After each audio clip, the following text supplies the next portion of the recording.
Okay, so it's a shopping cart made with React. Looks like you can shop swim trunks.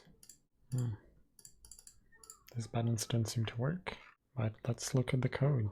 So it seems like a create React app, and then it's deployed with GitHub pages. Cool. I assume there is a GH pages. Yep. Cool. In my side projects, I tend to add instructions on how I deploy this site because after 6 months, a year, I forget. So I usually have a section on deployment, and in this case, I could say something like it's deployed automatically when pushed to GitHub. Well, let's look at the source. So we'll start with the app, and here we have the main and then the footer. So the main is in the components main home. Oh yeah, that's what creates that shopping button. Let's look at the routes. So here we render the app, the shop, and then not found. And the items are object values of items, which are coming from JSON.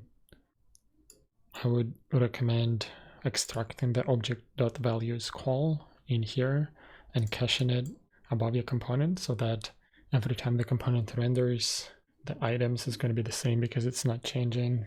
Not a big deal. Looking at this business, so you have add to cart, and that takes the product ID from DOM element ID. I think this can be improved. We can make this better, and instead of passing event here, we could pass the item itself. It extracts the ID, and then I see if it exists, it filters it out. If it doesn't exist, it adds. So it's kind of like a toggle. And then you have a piece of state here that holds the array of these items in your shopping cart. This is interesting. So on every change in the products in cart, so every time this list changes, you call set quantity, and then you look through the items of the product, and then you change the item.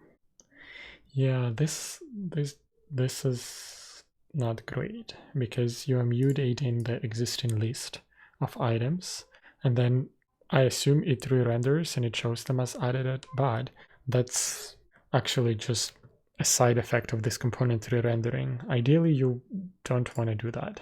You want to find another way to display which items are added and which ones are not.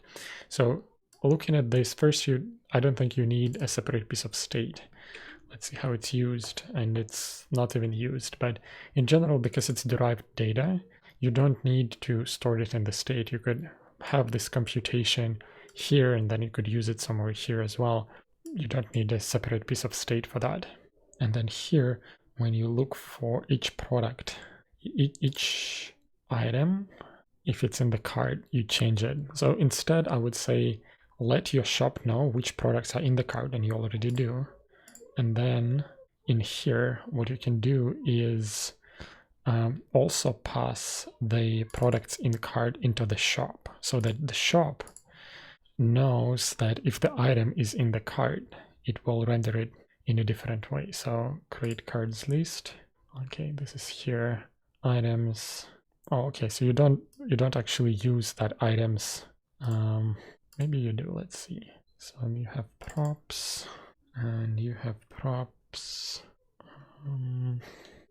Oh yeah, you have props is added, right? Like you don't, that depends on this item being changed way up in your component. Instead, what you can do is in here, because you have access to the context, to the content of your card, what you can do is in this shop, when you're rendering the card, you could pass as a prop whatever the product is added or not.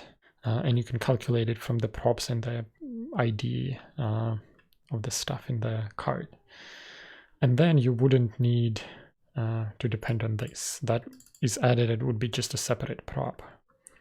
Cool.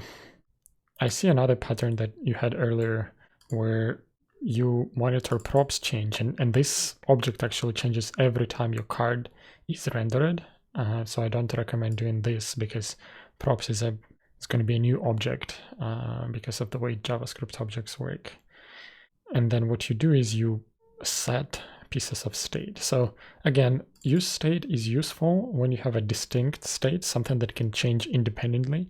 But here, your text and the class name actually depend on is edited. So you can just compute it here without putting it in the state, right? So you would have text and class name as just normal local variables. And then you wouldn't use effect. You would just have this if statement inside your component here. Cool, I see. Handle mouse over, so it changes set image.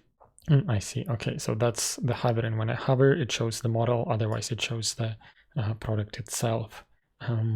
Again, I recommend thinking about the state slightly differently. So instead of putting the URL in state, what you can have is you can have state that shows whatever the mouse is over or not. So you would have is hover as your state, and then you would compute the URL based on that state. I think that is a little more idiomatic.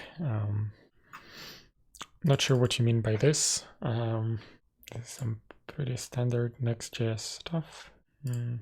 Cool. Overall, I think the code is pretty good. You should check out the React use state documentation. The docs are pretty good, but I think what I see in your code, the biggest sort of constructive feedback that I have is around this practice that you have here, where on use effect you set state. And I think that there is just a better way to do this, where you keep in state and props only the things that are strictly necessary, and then you compute the rest just inside your components without using use effect. Hopefully this was helpful.